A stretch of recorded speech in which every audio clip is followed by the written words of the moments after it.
మనము విజ్ఞాపనలోనికి ప్రార్థనలోనికి కొనసాగుతాం. 31వ సంకీర్తన దైవ గ్రంథంలో నుండి 31వ సంకీర్తన 21-22 వచనాలు చదువుకున్నాం. ప్రాకారము కలిగిన పట్టణంలో యెహోవా తన కృపను ఆశ్చర్యకరముగా నాకు చూపి ఉన్నాడు. ఆయన స్తుతి నొందును గాక. భీతి చెందిన వాడనై నీకు కనబడకుండా నేను నాశనమైతిననుకుంటుని, అయినను నీకు నేను మొరపెట్టగా నీవు నా విజ్ఞాపన ధ్వని ఆలకించితివి. దేవుని స్తోత్రం కలుగును గాక.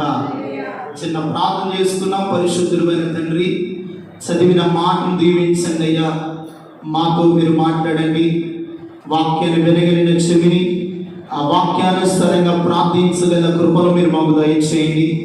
ఈ రాత్రి నీ బిడ్డలు ఏ భీతి చెందిన వారై నీ సన్నిధిలో వచ్చారో నీ బిడ్డలతో మీరు మాట్లాడండి, ధైర్యపరచండి, మీ ఆత్మతో నింపమని యేసు నామమున అడుగుచున్నాను తండ్రి, ఆమేన్. హల్లెలూయా. ప్రియమైన దేవుని బిడ్డలారా, మనం చదువుకున్న కీర్తన చాలా ప్రాముఖ్యమైనటువంటి కీర్తన. కీర్తనకారుడైన దావీదు ఈ 31వ సంకీర్తనలో ఒక చక్కని ప్రార్థన చేస్తూ ఉన్నాడండి. దేవుని పాదాలు పట్టుకొని దేవుని సన్నిధిలో ఒక భీతి చెందిన వాడనై దేవుని సన్నిధిలో ఎంతగా విజ్ఞాపన ధ్వని చేశాడో మనం చదువుకున్న వచ్చిన భాగాలు చూస్తే, ప్రాకారము కలిగిన పట్టణములో యెహోవా తన కృపను ఆశ్చర్యకరముగా నాకు చూపి ఉన్నాడు. ఆయన స్తుతి నొందును గాక. భీతి చెందిన వాడనై నీకు కనబడకుండా నేను నాశనమైపోతిననుకుంటుని. చూడండి చూడండి ఏమనుకుంటున్నాడంట? భీతి చెందిన వాడనై నీకు కనబడకుండా నాశనమైపోతినని నేను అనుకుంటున్నాను. ఎందుకు పట్టణము కలిగిన ప్రదేశంలో ఉన్నాడు? యెహోవా తన కృపను ఆశ్చర్యకరముగా ప్రతి దినము చూపుతున్నాడు దావీదుకు. ఎందుకు భీతి చెందుతూ ఉన్నాడు? యెహోవాకు కనబడకుండా నేను నాశనమైపోతిని అని ఎందుకు ఈ ఆలోచన, అభిప్రాయం దావీదు జీవితంలో కలిగిందంటే, ఎదురైన పరిస్థితుల్లో, ఎదురైన శ్రమలో, నా పరిస్థితుల్లో ఎవరు నన్ను ఆదుకోడు, నాకు సహాయం చేయరనుకొని దేవుని సన్నిధిలో భయపడుతూ భీతి చెందిన వాడై నేను నాశనమైపోతానేమో అనుకుంటున్న పరిస్థితిలో ఇదిగో యెహోవా ఆశ్చర్యకరముగా తన కృపను దావీదు మీద చూపించాడు. దేవుని స్తోత్రం కలుగును గాక.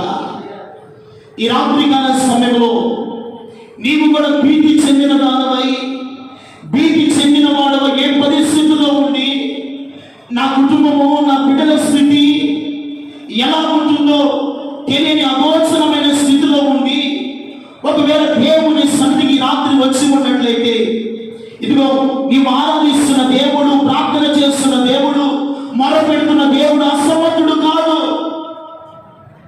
ప్రాకారము కలిగిన పట్టణములో యెహోవా తన కృపను దావీదునకు ఆశ్చర్యకరంగా చూపిన దేవుడు నీకు చూపించడా? ఈ రాత్రికాల సమయంలో ఏ భీతి చెంది భయముతో దిక్కు లేకుండా దేవుని సన్నిధిలోకి వచ్చి మొరపెడతానికి వచ్చిన దేవుని బిడ్డ, నా దేవుడు ఈ రాత్రి నీకు ఆశ్చర్యకరముగా తన కృపను నీ ఎడల, నీ బిడ్డల ఎడల దేవుడు చూపును గాక. ఆశ్చర్యకరముగా దేవుడు తన కృపను చూపిస్తాడు. అందుకని అంటున్నాడు దావీదు, అయినను నేను నీకు మొరపెట్టగా నీవు నా విజ్ఞాపన ధ్వని. ఏ ధ్వని ఆలకించాడంట? విజ్ఞాపన ధ్వని. మన దేవుడు మన ప్రార్థన ధ్వని ఆలకించువాడు.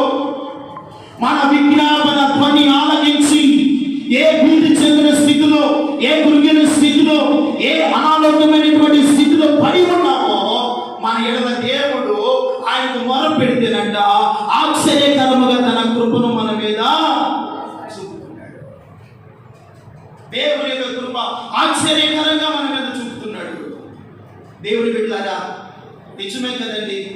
దావీదుకు వచ్చిన అనుభవాలు మన జీవితంలో లేదా? దావీదుకు ఆనాడు శత్రువు, అపవాది, కోటగురుడు, ఎన్నో సాతానుడు దుర్గాలు కట్టినప్పటికీ భీతి చెందిన వాడని నేను నాశనమై దేవుడు ఆశ్చర్యకరంగా ఇదిగో ప్రాకారమగిన పట్టణములో యెహోవా తన కృపను ఆశ్చర్యకరంగా దావీదు చూపించి ఏ దేవునికైతే మొరపెడుతూ ఉన్నాడో, ఏ దేవునికైతే విజ్ఞాపన చేస్తున్నాడో ఆ విజ్ఞాపన దేవుడు ఆశ్చర్యకరంగా తన మనవల ధ్వని ఆలకించాడు. ఈ రాత్రి నీ మనవల ధ్వని కూడా దేవుడు ఆలకించడా? నీ విజ్ఞాపన ధ్వని ఆలకించడా? నీ పరిస్థితులను దేవుడు చూడటం లేదా? నువ్వు అనుభవిస్తున్న కష్టాలు దేవుడు చూస్తూ లేదా? ఇదిగో ఆశ్చర్యకరంగా దావీదునకు దేవుడు తన కృప చూపినట్లుగా ఈ రాత్రి నా దేవుడు మీకు కూడా తన కృపను చూపును గాక. ఏం చూపిస్తాడంట? తన కృపను. అందుకని 66వ సంకీర్తన 9వ వచనం అంటాడు. 6వ సంకీర్తన 9వ వచనంలో యెహోవా నా విన్నపములను ఆలకించి ఉన్నాడు, యెహోవా నా ప్రార్థనలను అంగీకరించి ఉన్నాడు. నా శత్రువులందరూ సిగ్గుపడి బహుగా అదురుచున్నారు. వారు అహంస్మిషముగా సిగ్గుపడి వెనుకకు మళ్ళుదురు. దేవునికి స్తోత్రం కలుగును గాక. ఈ రోజున మన విరోధి అయిన అపవాది గర్జించు సింహం వలె నిన్ను, నీ కుటుంబాన్ని, నీ బిడ్డలను మింగాలని వాడు చూస్తున్నాడు. దేవుని బిడ్డ భయపడవద్దు. దావీదుల మనవల ధ్వని ఆలకించిన దేవుడు నీవు ప్రార్థన చేస్తూ ఉండగా నీ మనవి ధ్వని దేవుడు వినుడు గాక. శత్రువు ఎరుటకు మరినట్లుగా ఏ శత్రువు నీ మీద దాడి చేస్తూ ఉన్నాడు, ఏ శత్రువు నీ కుటుంబం మీద దాడి చేస్తూ ఉన్నాడు, ఏ శత్రువు ఏ బలహీనత నీ మీద దాడి చేస్తున్నాడు, వాడు ఈ రాత్రి నీ మనవల ధ్వని ఆలకించి వెనుకకు మళ్ళును గాక. వెనుకకు తిరిగి మరలా వెళ్ళిపోతాడు.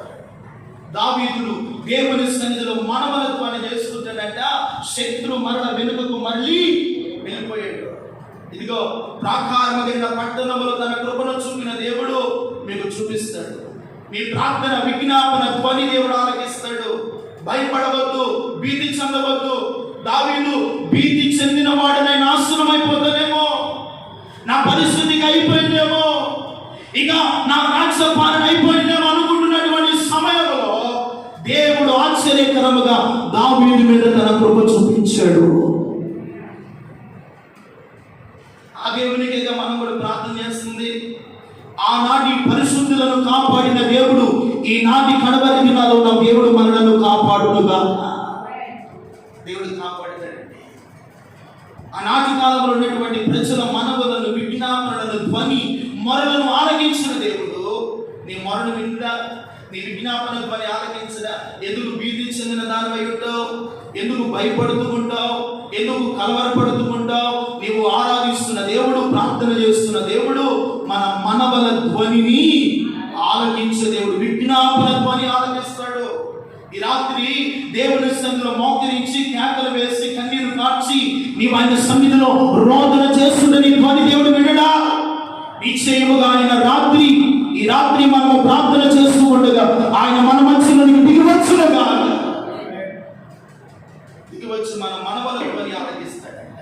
అందుకనే యోబు గ్రంథములు అంటాడు, క్షమించండి యోనా గ్రంథములు అంటాడు, 2వ అధ్యాయం 7వ వచనం అంటాడు, 2వ అధ్యాయం 7వ వచనం,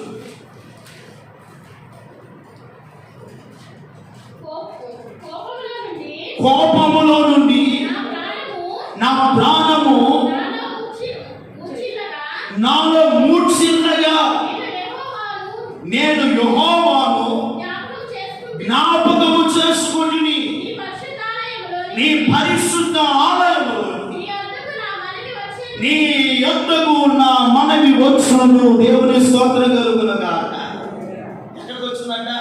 నీ పరిశుద్ధ ఆలయములోని నా మనవి నీ సన్నిధికి వచ్చును. ఎక్కడున్నాడంట? కోపములో నుండి నేను మూలుగుచు.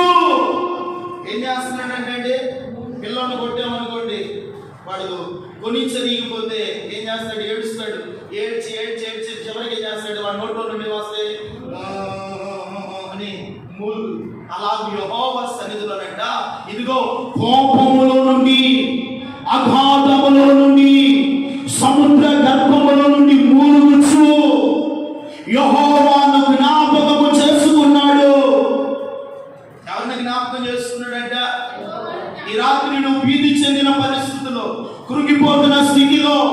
రోగం అనుభవిస్తున్న పరిస్థితిలో నీకు జ్ఞాపకం రావలసింది మనసులో, డాక్టర్లో కాదు. యెహోవా మీకు జ్ఞాపకం వచ్చి ఆయన పరిశుద్ధ ఆలయము తట్టు మీరు చూసి మనము చేస్తూ ఉండగా ఆకాశమండలి దేవుడు, ఇదిగో సముద్రపు అగాధముల నుండి యోనా ప్రార్థన విన్న దేవుడు మీ ప్రార్థన వినును గాక. మీ మూడుగురు దేవుని సన్నిధి చేరునుగా, ఆయన సన్నిధికి చేరునట్లుగా ప్రార్థన చేయాలి. దేవుని బిడ్డారా, ఎందుకు మనం భీతి చెందేది? మన పక్షమున ఉన్నవాడు ఎటువంటి వాడు? రోషమైన దేవుడు, జీవమైన దేవుడు, ఎటువంటి పరిస్థితులైనా విడిపించిన సమర్థుడు. ఎందుకు భీతి చెందుతున్నావు? యెహోవా తన కృపను కలుగా ఆశ్చర్యకరంగా నీకు చూపిస్తాడన్న ధైర్యాన్ని రాత్రి తెచ్చుకొని ఒక సన్నిధిలో మొరపెట్టి ఆయన పరిశుద్ధ ఆలయము తట్టు చూసి నువ్వు మనవి చేస్తూ ఉండగా, ఇదిగో యోనా అగాధ స్థలములో నుండి, కోపములో నుండి మూలుగుచూ ప్రార్థన చేస్తా ఉన్నాడంట. యెహోవాని జ్ఞాపకం చేసుకున్నాడంట. నీకు జ్ఞాపకం రావలసింది మనుషులో, బంధువులో, ఇంకెవరో కాదు. నీకు జ్ఞాపకం రావలసింది ప్రార్థన ఆలకించే దేవుడు. ఆయన జ్ఞాపకం రావాలి. దేవుడు మన ప్రార్థన విని మనకు సహాయం చేస్తాడండి. ఎప్పుడైతే తన మూలుగులు యెహోవా విన్నాడో, ఇదిగో మత్స్యమునకు శాపకు ఆజ్ఞాపించగా అది 3 దినాలు శాప గర్భంలో ఉన్నటువంటి యోనా దేవుని సన్నిధిలో నుండి మరలా బయటకు వచ్చి ఏ పట్టణానికి అయితే వెళ్ళమన్నాడో ఆ పట్టణానికి వెళ్ళి దాని దుర్గతి గురించి ప్రకటించారు. 1,25,000 మంది ప్రజలు రక్షింపబడ్డారు. దేవుని స్తోత్రం కలుగును గాక. దేవుని బిడ్డలారా, అటువంటి పరిస్థితుల్లో ఉన్నటువంటి భక్తులను కాపాడిన దేవుడు నీ కుటుంబాన్ని కాపాడలేడనుకుంటున్నావా? నీ భర్తను కాపాడలేడా? నీ బిడ్డలను కాపాడలేడా? నీకున్నటువంటి రోగాన్ని దేవుడు బాగు చేయలేడా? ఎందుకు భీతి చెందుతున్నావు? ఎవరు లేని దాన్ని, ఒంటరి దాన్ని, నాకెవరున్నారు, నా నిస్సాయ స్థితిలో ఉన్నాను, ఏమీ లేని స్థితిలో ఉన్నాను, కృంగిపోవద్దు, భీతి చెందవద్దు. ఇదిగో యోనా యెహోవాను జ్ఞాపకం చేసుకున్నట్లుగా ఈ రాత్రి మీరు ఆయన జ్ఞాపకం చేసుకుని మనవి చేయగలిగితే, పాతాళ అగాధములో నుండి అతని మూలుగులు విన్న దేవుడు ఈ రాత్రి నువ్వు ఏ స్థితిలో పడి ఉండి మూలుగుతూ కన్నీరు కారుస్తూ వేదనతో దేవుని సన్నిధికి వచ్చావో ఆయన పరిశుద్ధ ఆలయం తట్టు చూడు. దేవుని స్తోత్రం కలుగును గాక. యెహోవా తన పరిశుద్ధ ఆలయం తట్టు చూచు వారికి ఆయన దేవుడై ఉన్నాడు. వారి మనవల ధ్వనిని దేవుడంట ఆలకిస్తాడు. ఈ రాత్రి దేవుడు మన పక్షమున ఉన్నాడు. భయపడవద్దు, దిగులు చెందవద్దు, భీతి చెందవద్దు. దావీదు భీతి చెందిన వాడనై ఇదిగో నేను నాశనమైపోతున్నానేమో అనుకుంటున్నాడు. దేవుడు ఆయన బిడ్డలను నాశనము చేయడానికి కాదు, కాపాడడానికి దేవుడు దిగి వచ్చాడు. దేవుడి స్తోత్రం కలుగును గాక. నీవు, నీ బిడ్డలు, నీ కుటుంబం నాశనం అయిపోవడం దేవుని ఉద్దేశం కాదండి. ఇదిగో కొన్ని సందర్భాల్లో నాశనాన్ని, శాపాన్ని మనమే చేతులకు తీసుకుని వస్తాం. దేవుడు ఆ శాపము, నా నాశనం నుండి తప్పించాలనే దివారాత్రులు తండ్రి కృపాసన కూర్చొని మానక సమస్త పరిశుద్ధుల కొరకు, సమాజంలో ప్రతి ఒక్కరి కొరకు తండ్రి కృపాసనందు కూర్చొని విజ్ఞాపన చేసే విజ్ఞాపన కర్తయే మన దేవుడు. మరి ఆ దేవుడు ఇంకా మన కొరకు విజ్ఞాపన చేస్తామంటే నీ కొరకు, నీ కుటుంబం కొరకు నువ్వు కాసేపు ప్రార్థన చేసి మానుకుంటావేమో. ఆయన కునుకడు, నిద్రపోడు, ప్రార్థన మానే దేవుడు కాదు. మనమైన ఆదమర్చి ప్రార్థన మర్చిపోతామేమో, కానీ ఆయన తండ్రి కృపాసనందు కూర్చొని మానక దివారాత్రములు ఆయన బిడ్డల కొరకు ప్రార్థన చేస్తూనే ఉన్నాడు. మరి దేవుడు ఈ రీతిగా మనకు ప్రార్థన చేస్తారంటే ఎందుకు భీతి చెందుతావు?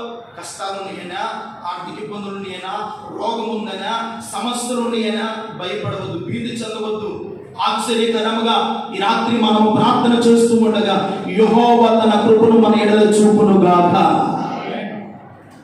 కృపను చూపిస్తాడు. ధైర్యం తెచ్చుకో. ఈ మాట హృదయంలో నింపుకొని విశ్వాసముతో దేవుని సన్నిధిలో ప్రార్థన చేయి. నీ విజ్ఞాపన ధ్వని, నీ మనవల ధ్వని దేవుడు ఆలకించి నిశ్చయముగా ఈ రాత్రి నీకు సహాయం చేయను గాక. తడవలసని ప్రార్థన చేసుకున్నాను.